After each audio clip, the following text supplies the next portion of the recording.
Time for this week's CEO's blog. John Dummersey, we start with some bad news, and unfortunately Doug Moore has been seriously injured in a nasty fall.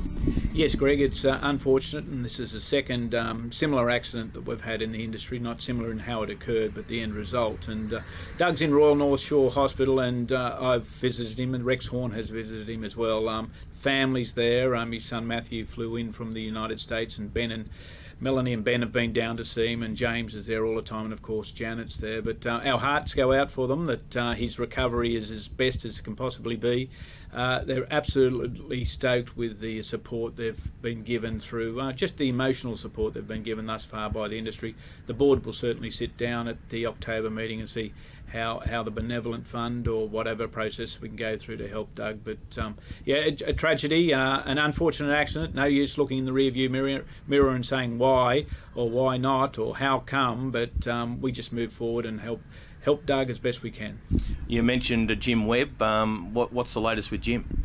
Well, I was with Peter Carney and myself were with Luke Foley and his assistant Clayton James last night, and Luke Foley certainly wants to help James wherever he can, or Jimmy as he likes to be called.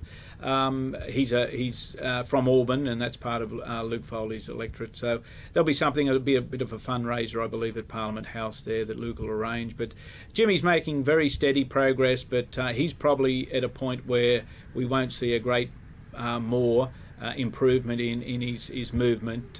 He's very philosophical about it, very accepting of it. Of course, he's always saying, well, why me, as we all would. But Jim's moving on. The family is very supportive there, of course, and all his friends that are constantly calling in the Prince of Wales to see him. But we're monitoring and helping Jimmy Webb wherever we can also.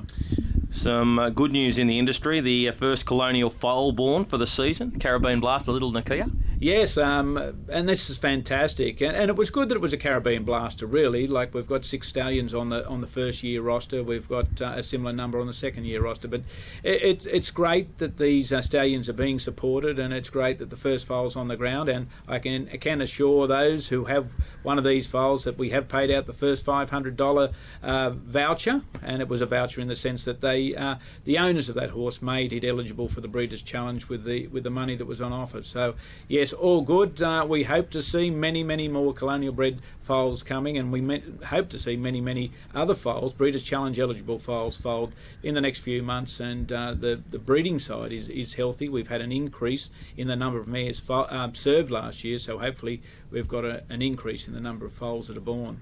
What about the Carnival of Cups bonus? There's going to be a big announcement next week?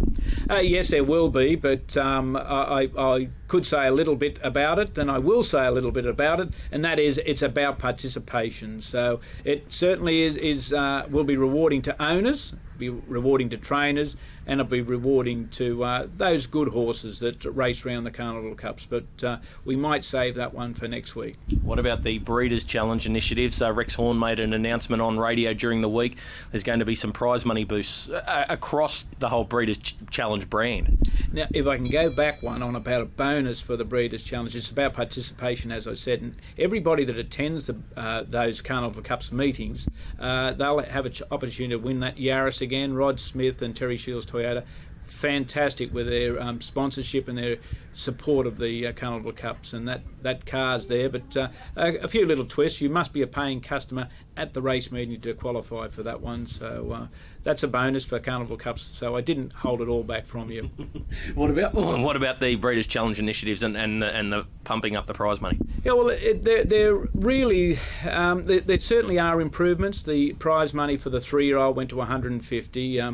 What has occurred over the last 2 years, every single week, Harness Racing New South Wales board members or management get a view from somebody about the Breeders' Challenge. We get them from the kindred bodies. The process is that we put all those things together. We tinkered a little bit. We increased the prize money for the 3-year-olds by $25,000. We increased prize money across most of the other areas only slightly. Had a standard distance for Breeders' Challenge, improved the trotters part, so it's all improvements. And as far as the consultation goes, well, that took place over the last couple of years from comments from many people, very heartfelt, interested people in this industry. And what about the Sulky Recovery Fund, the Red Joan review? Where are we at with that? Well, that was introduced by Harness Racing New South Wales at the beginning of the year, 1st of January. It had dragged on for quite a while of trying to offer the trainers some sort of it's not insurance, it's a fee or a subsidy for gigs that are broken in race accidents. That's ready for review now, and it's been given to HIRIC to look at how we move forward with that. I can say it's not a money-making venture by Harness Racing New South Wales. It's a facility that we've got on offer. There is considerable amount of money that's been collected.